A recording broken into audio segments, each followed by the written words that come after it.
अस्सलाम वालेकुम जी एंड प्यार भरी सत श्री अकाल आदाब। मैं हाँ ਤੁਹਾਡਾ ਆਪਣਾ ਹੋਸਟ ਸ਼ਾਹਿਦ ਸ਼ਬੀਰ ਬਾਬਾ ਜੀ ਔਰ ਤੁਸੀਂ ਦੇਖ ਰਹੇ ਹੋ ਰੇਡੀਓ ਸਾਡੇ ਵਾਲਾ 87.8 FM ਆਕਲੈਂਡ ਨਿਊਜ਼ੀਲੈਂਡ ਤੋਂ ਤੁਸੀਂ ਇਹ ਪ੍ਰੋਗਰਾਮ ਦੇਖ ਰਹੇ ਹੋ। ਔਰ ਆਪਾਂ ਵਿਛੋੜੇ ਦੀ ਗੱਲ ਕਰਦੇ ਹਾਂ, ਪਾੜੇ ਦੀ ਗੱਲ ਕਰਦਾ ਹਾਂ ਔਰ ਅੰਨੀ ਵੰਡ ਪੰਜਾਬ ਦੀ ਜਦੋਂ ਗੱਲ ਕਰਨੇ ਹਾਂ ਤੇ ਉਸ ਅੰਨੀ ਵੰਡ ਦੇ ਵਿੱਚ ਕਿੰਨੇ ਕੀ ਖੋਇਆ, ਕਿੰਨੇ ਕੀ ਪਾਇਆ। ਪੰਜਾਬ ਦੀ ਵੰਡ ਨੇ ਲੱਖੋਂ ਲੋਕ ਜਿਹੜੇ ਸਨ ਉਹ ਕੱਖਾਂ ਕਰ ਦਿੱਤੇ ਔਰ ਕੱਖੋਂ ਲੋਕ ਜਿਹੜੇ ਸਨ ਉਹ ਲੱਖਾਂ ਦੇ ਹੋ ਗਏ। ਤੇ ਇਸ ਤਰ੍ਹਾਂ ਕੁਝ ਲੋਕ ਆਪਣੀ ਧਰਤੀ ਛੱਡ ਕੇ ਪਹਿਲੇ ਤਾਂ ਈਸਟ ਪੰਜਾਬ ਵੱਲ ਮੂਵ ਕਰ ਗਏ, ਚੜ੍ਹਦੇ ਪੰਜਾਬ ਵੱਲ ਗਏ, ਫਿਰ ਉਸ ਤੋਂ ਬਾਅਦ ਉਹਨਾਂ ਨੂੰ ਜਾਣਾ ਪਿਆ ਦੂਸਰੇ ਮੁਲਕਾਂ ਦੇ ਵਿੱਚ।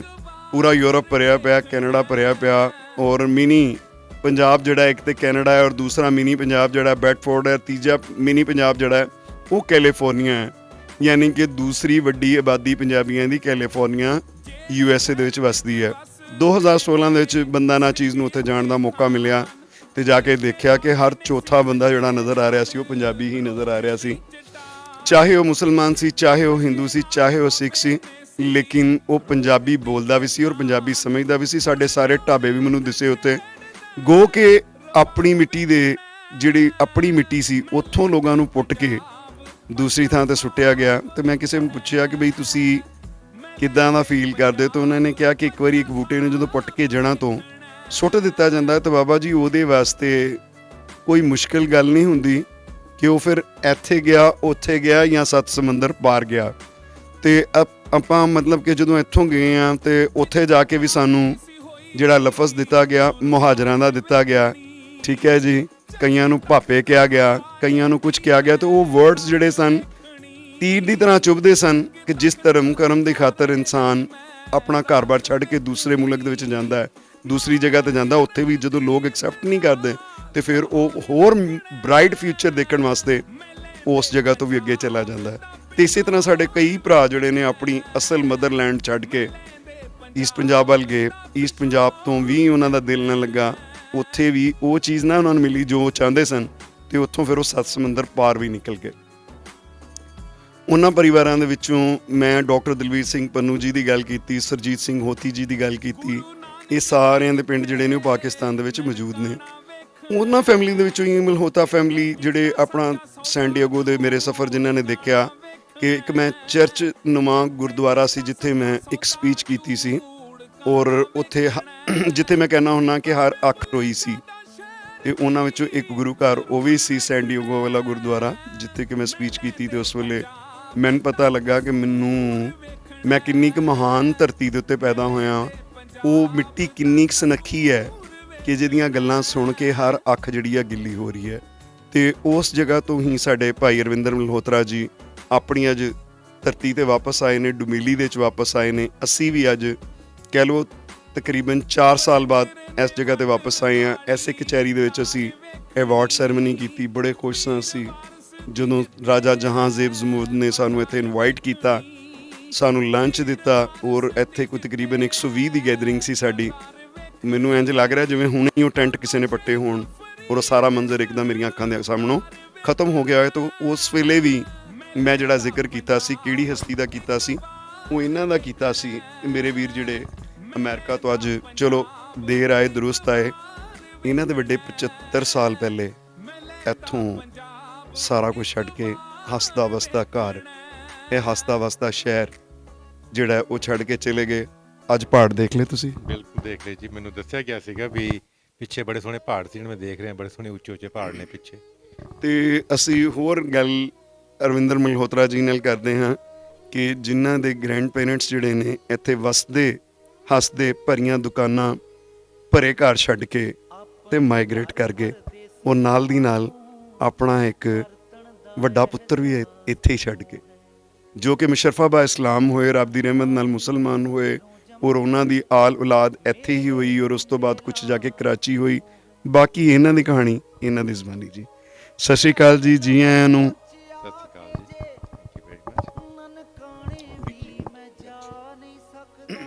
ਸੋ ਜੀ ਸੰਨ 47 ਦੇ ਵਿੱਚ ਮੇਰੇ ਦਾਦਾ ਜੀ ਸਰਦਾਰ ਸੋਹਣ ਸਿੰਘ ਮਲਹੋਤਰਾ ਉਸ ਤੋਂ ਪਹਿਲੇ ਇੱਥੇ ਰਹਿੰਦੇ ਸੀ। ਕਾਫੀ ਦੇਰ ਤੋਂ, ਕਾਫੀ ਅਰਸੇ ਤੋਂ ਇੱਥੇ ਰਹਿੰਦੇ ਸੀ। ਉਹਨਾਂ ਦਾ ਕਾਫੀ ਇੱਥੇ ਮੈਂ ਅੱਜ ਦੇਖਿਆ, ਮੈਨੂੰ ਦੱਸਿਆ ਗਿਆ ਵੀ ਆ ਜਿਹੜਾ ਮੇਨ ਬਾਜ਼ਾਰ ਸੀਗਾ, ਮੈਂ ਸੁਣਿਆ ਕਿ ਪ੍ਰੋਬਲੀ 70% ਨਾ ਉਹ ਉਸ ਫੈਮਿਲੀ ਦੇ ਵਿੱਚ ਸੀਗੀਆਂ ਉਸ ਟਾਈਮ।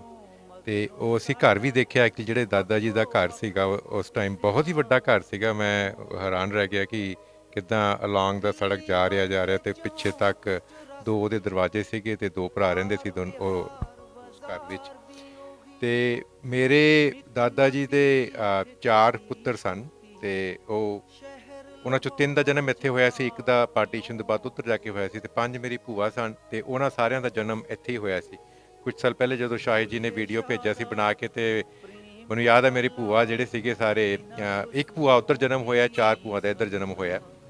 ਬਹੁਤ ਹੀ ਖੁਸ਼ ਹੋਏ ਸਾਰੀਆਂ ਗਲੀਆਂ ਦੇਖ ਕੇ, ਉਹਨਾਂ ਦੀ ਮਾਈਂਡ ਜ਼ਹਿਨ ਵਿੱਚ ਉਹ ਸਾਰਾ ਰਿਫਰੈਸ਼ ਹੋ ਗਿਆ, ਉਹਨੂੰ ਯਾਦ ਆ ਗਿਆ ਸਾਰਾ ਵੀ ਕਿੱਥੇ ਕਿੱਥੇ ਕੀ ਸੀਗਾ। ਤੇ ਹੁਣ ਮੈਂ ਜਦੋਂ ਆਇਆ ਐਤਕੀ ਮੇਰੇ ਭੂਆ ਜੀ ਦੇ ਅੱਗੇ ਮਾਮਾ ਜੀ, ਉਹਨਾਂ ਦੇ ਮੁੰਡੇ ਹੈਗੇ ਨੇ, ਉਹ ਹੀ ਇਜ਼ ਇਨ 80s ਵਿੱਚ ਨੇ ਤੇ ਉਹ ਵੀ ਇੱਥੇ ਗਰੋ ਅਪ ਹੋਏ ਸੀਗੇ, 10-12 ਸਾਲ ਦੇ ਸੀਗੇ ਜਦੋਂ ਗਏ ਨੇ ਇੱਥੋਂ ਦੀ, ਤੇ ਉਹਨਾਂ ਨੂੰ ਸਾਰਾ ਕੁਝ ਯਾਦ ਸੀ। ਉਹਨਾਂ ਨੇ ਫਿਰ ਮੈਨੂੰ ਇੱਕ ਮੈਪ ਜਾਂ ਨਕਸ਼ਾ ਜਿਹਾ ਬਣਾ ਕੇ ਭੇਜਿਆ ਤੇ ਅੱਜ ਫਿਰ ਅਸੀਂ ਉਹ ਟਰੇਸ ਕੀਤਾ ਵੀ ਕਿੱਥੇ ਦੁਕਾਨਾਂ ਸੀ, ਕਿੱਥੇ ਘਰ ਸੀ, ਕਿੱਥੇ ਇੱਕ ਵੈਂਡ ਜੀ ਹੁੰਦੀ ਸੀ, ਸੀਜ਼ਨਲ ਰਿਵਰ ਹੁੰਦਾ ਸੀ ਜਿਹਦੇ ਪਾਣੀ ਹੁੰਦਾ, ਨਦੀ ਵਗਦੀ ਸੀ ਤੇ ਲੋਕੀ ਜਾ ਕੇ ਉੱਥੇ ਨਹਾਉਂਦੇ ਸੀ, ਨਾਲ ਬਾਥਰੂਮ ਸੀਗੇ, ਖੂਹ ਸੀਗਾ, ਤੇ ਉਹ ਸਾਰਾ ਅਸੀਂ ਅੱਜ ਦੇਖਿਆ। ਬਹੁਤ ਚੰਗਾ ਲੱਗਿਆ ਸਾਰਾ ਕੁਝ ਦੇਖ ਕੇ ਜੀ। ਅਰਵਿੰਦਰ ਜੀ, ਇੱਕ ਤਾਂ ਤਕਰੀਬਨ 7.5 ਡਿਕੇਟਸ ਜਿਹੜੇ ਨੇ ਮੂੰਹ ਨਾਲ ਕਹਿਣਾ ਹੁੰਦਾ ਹੈ, ਇੱਕ ਜਨਰੇਸ਼ਨ ਤਕਰੀਬਨ ਆਲਮੋਸਟ ਜਿਹੜੀ ਹੈ ਫਿਨਿਸ਼ ਹੋ ਜਾਂਦੀ ਹੈ, ਤੇ ਇਹ ਇੰਤਜ਼ਾਰ ਜਿਹੜਾ ਸੀ ਆਖਰ ਤੁਸੀਂ ਹੀ ਕਿਉਂ, ਕਿਉਂਕਿ 40 ਤੋਂ 45 ਤੁਹਾਡੇ ਕਜ਼ਨਸ ਜਿਹੜੇ ਨੇ ਈਸਟ ਪੰਜਾਬ ਦੇ ਵਿੱਚ ਮੌਜੂਦ ਨੇ, ਚੜ੍ਹਦੇ ਪੰਜਾਬ 'ਚ ਮੌਜੂਦ ਨੇ, ਉਹਨਾਂ ਕਿਸੇ ਦੇ ਅੰਦਰ ਇਹ ਚਿਣਗ ਕਿਉਂ ਨਹੀਂ ਲੱਗੀ? ਸਿਰਫ ਤੁਹਾਡੇ ਅੰਦਰ ਹੀ ਇਹ ਚਿਣਗ ਕਿਉਂ ਲੱਗੀ? ਤੁਸੀਂ ਉਹ ਗਰੁੱਪਸ, ਉਹ ਪੇਜਿਸ, ਉਹ ਲੋਕ ਹੀ ਕਿਉਂ ਫੋਲੋ ਕੀਤੇ ਜਿਹੜੇ ਇਹ ਸਾਰਾ ਕੰਮ ਕਰਦੇ ਸੀ ਪੰਜਾਬ ਨੂੰ ਮਿਲਾਉਣ ਦਾ ਜਾਂ ਪੰਜਾਬੀਅਤ ਉੱਤੇ ਗੱਲ ਕਰਨ ਦਾ?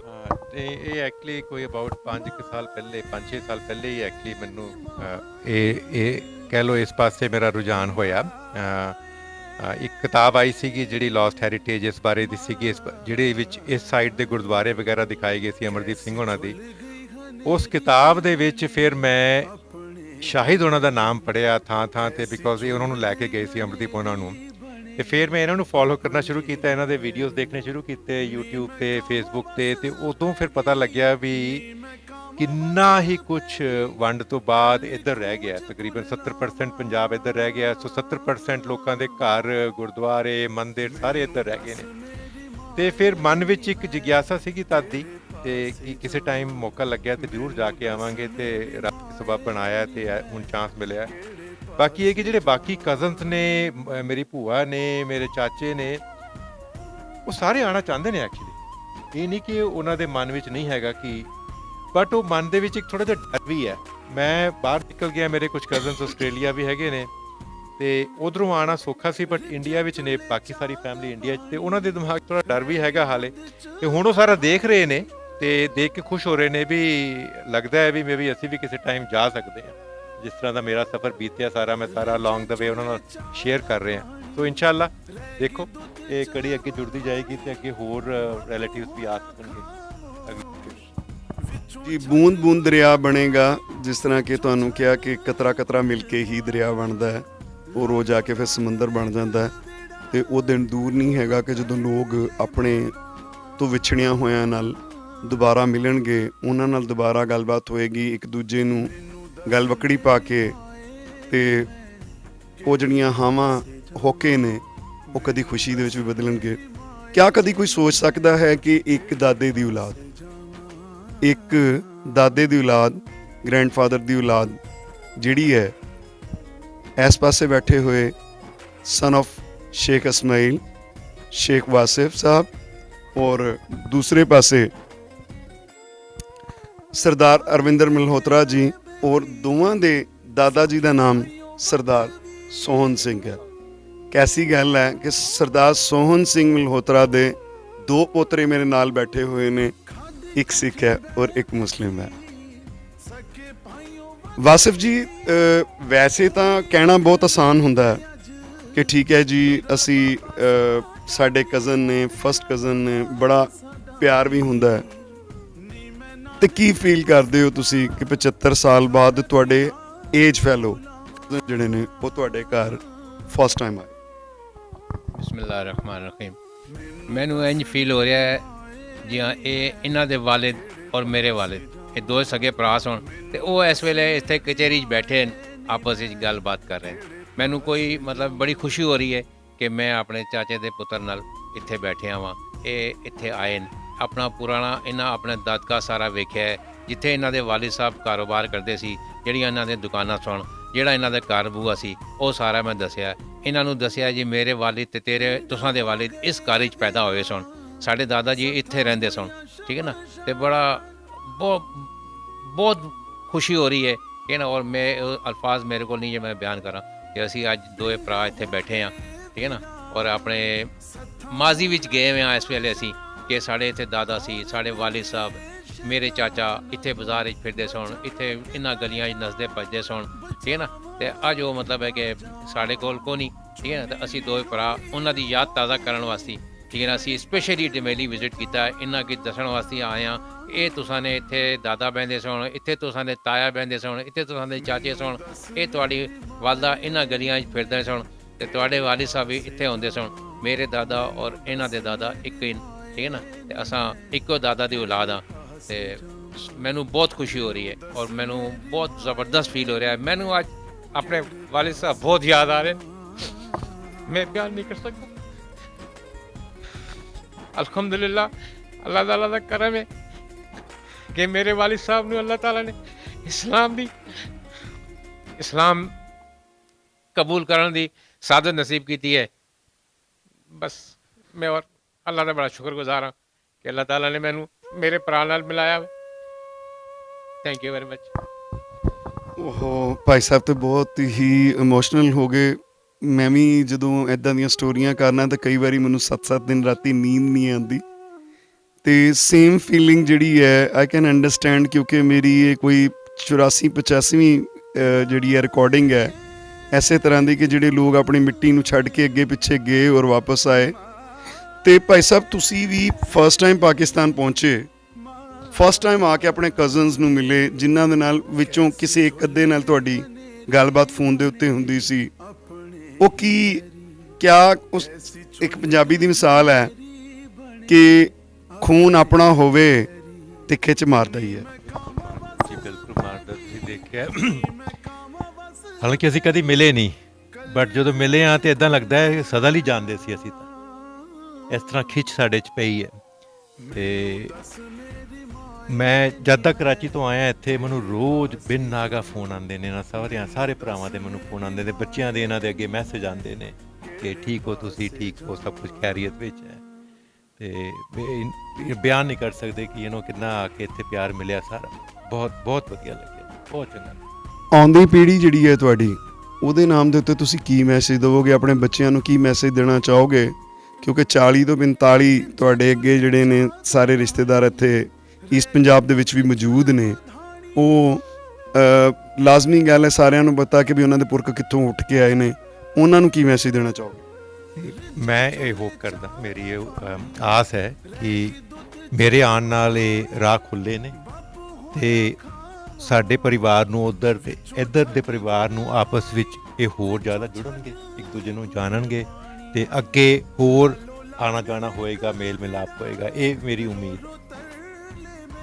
ਓਕੇ ਜੀ, ਇਸ ਉਮੀਦ ਦੇ ਨਾਲ ਹੀ ਤਾਂ ਆਪਾਂ ਇਹ ਕੰਮ ਸ਼ੁਰੂ ਕੀਤਾ ਸੀ ਜਦੋਂ ਖੁਰੇ ਸੱਚ 47 ਦੇ ਜਾਂ ਖਾਲਸਾ ਰਾਜ ਫੁੱਟਸਟੈਪਸ ਇਨ ਪਾਕਿਸਤਾਨ, ਔਰ ਉਸ ਤੋਂ ਬਾਅਦ ਸਾਨੂੰ ਸਪੋਰਟ ਕੀਤਾ ਰੇਡੀਓ ਸਾਡੇ ਵਾਲਿਆਂ ਨੇ ਵੀ ਭਰਪੂਰ ਸਾਡਾ ਸਾਥ ਦਿੱਤਾ। ਰੇਡੀਓ ਵਾਇਸ ਆਫ ਪੰਜਾਬ ਵੀ ਸਾਨੂੰ ਸਰਾਹੁੰਦਾ ਰਿਹਾ, ਔਰ ਤੁਸੀਂ ਸਾਨੂੰ ਯੂਟਿਊਬ ਦੇ ਉੱਤੇ, ਫੇਸਬੁੱਕ ਦੇ ਉੱਤੇ ਆਪਣੀ ਬਹੁਤ ਹੀ ਫੀਡਬੈਕ ਦਿੱਤੀ, ਬਹੁਤ ਜ਼ਿਆਦਾ ਸਾਰਾ ਪਿਆਰ ਵੀ ਦਿੱਤਾ, ਜਿਹਦੀ ਵਜ੍ਹਾ ਨਾਲ ਅੱਜ ਇਹ ਦੋ ਭਰਾ ਜਿਹੜੇ ਨੇ ਇੱਕ ਦਾਦੇ ਦੀ ਔਲਾਦ ਨੇ ਇੱਕ ਜਗ੍ਹਾ ਦੇ ਉੱਤੇ ਆ ਕੇ ਬੈਠੇ ਨੇ, ਜਿੱਥੇ ਕਦੀ ਵੱਡੇ ਬੈਠ ਕੇ ਫੈਸਲੇ ਕੀਤਾ ਕਰਦੇ ਸਨ, ਗਮੀਆਂ ਦੇ, ਖੁਸ਼ੀਆਂ ਦੇ, ਕਿਸੇ ਵੀ ਧਰਮ ਤੋਂ ਜਾਂ ਰੰਗ ਤੋਂ, ਕਿਸੇ ਵੀ ਨਸਲ ਤੋਂ ਇਲਾਵਾ ਹੋ ਕੇ। ਉਸ ਵੇਲੇ ਦੇ ਜਿਹੜੇ ਖਾਨ ਸੀ ਇੱਥੇ, ਖਾਨ ਰਾਜਾ ਖਾਨ ਮੁਮਾਰਾ ਜਿਹੜੇ ਸਨ, ਉਹਨਾਂ ਨੇ ਇਹ ਸਾਰਾ ਕੰਟਰੋਲ ਕੀਤਾ ਹੋਇਆ ਸੀ ਇਸ ਜਗ੍ਹਾ ਦੇ ਉੱਤੇ, ਔਰ ਬੜਾ ਵਧੀਆ ਸੀ।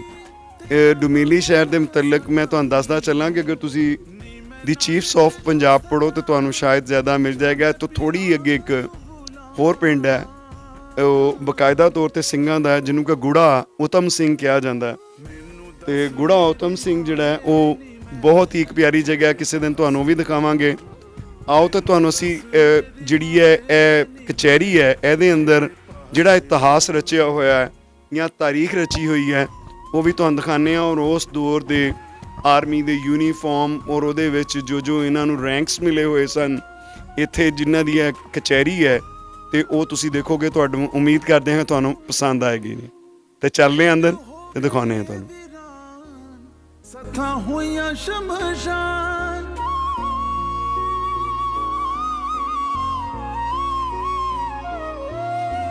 ਪਿੰਡ ਹੋ ਗਏ ਵੀਰਾਨ, ਸੱਥਾਂ ਹੋਈਆਂ ਸ਼ਮਸ਼ਾਨ। ਕੌਰ ਬਿੰਦੇ ਸ਼ੈਤਾਨਾਂ ਤੋਂ ਬਚਾਵਾਂ ਕਿੱਦਾਂ ਜਾਨ, ਬਚਾਵਾਂ ਕਿੱਦਾਂ ਜਾਨ। ਚੁੰਨੀ ਲੀਰੋ ਲੀਰ ਹੋ ਗਈ, ਕਿਵੇਂ ਪਤ ਨੂੰ ਬਚਾਵਾਂ।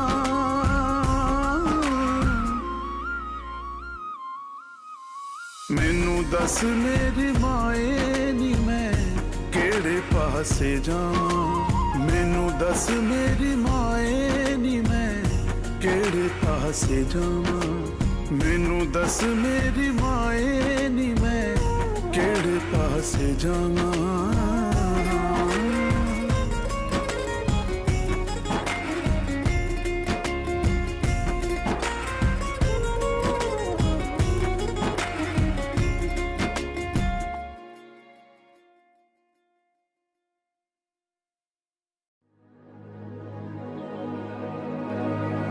ਮਿੱਟੀ ਦਾ ਪੁਤਲਾ ਮਿੱਟੀ ਨੂੰ ਰੋਂਦਾ, ਘੁੰਮ ਗਏ ਘਰਾਂ ਦੇ ਬਾਰ ਨੀ। ਆਟੇ ਦੀਆਂ ਕੋਈ ਚਿੜੀਆਂ ਨੂੰ ਆਖੋ, ਉੱਡ ਕੇ ਹੀ ਆ ਜੋ ਇੱਕ ਵਾਰ ਨੀ। ਮਿੱਟੀ ਦਾ ਪੁਤਲਾ ਮਿੱਟੀ ਨੂੰ ਰੋਂਦਾ, ਗੁੰਮ ਗਏ ਘਰਾਂ ਦੇ ਬਾਰ ਨੀ।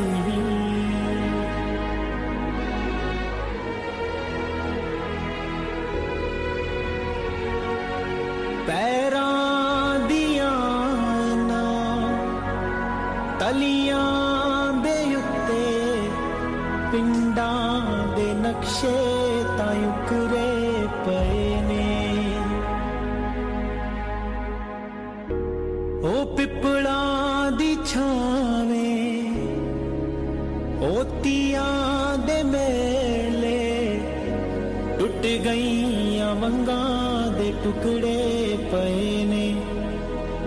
ਇਹ ਧੂੜਾਂ ਦੀ ਕਲਗੀ ਨੂੰ ਮੱਥੇ ਤੇ ਲਾ ਕੇ, ਲਾ ਦੇਵਾਂ ਸਿਰ ਵਾਲਾ ਪਾਰ ਨੀ। ਮਿੱਟੀ ਦਾ ਪੁਤਲਾ ਮਿੱਟੀ ਨੂੰ ਰੋਂਦਾ, ਗੁੰਮ ਗਏ ਘਰਾਂ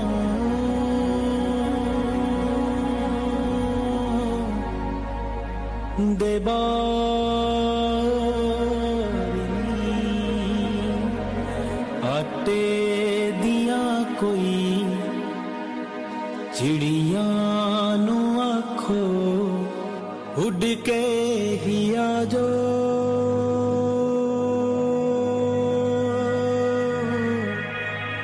ਇੱਕ ਵਾਰ ਨੀ।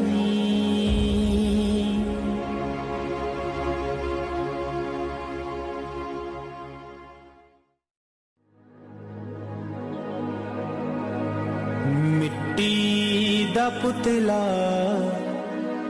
ਮਿੱਟੀ ਨੂੰ ਰੋਂਦਾ, ਗੁੰਮ ਗਏ ਘਰਾਂ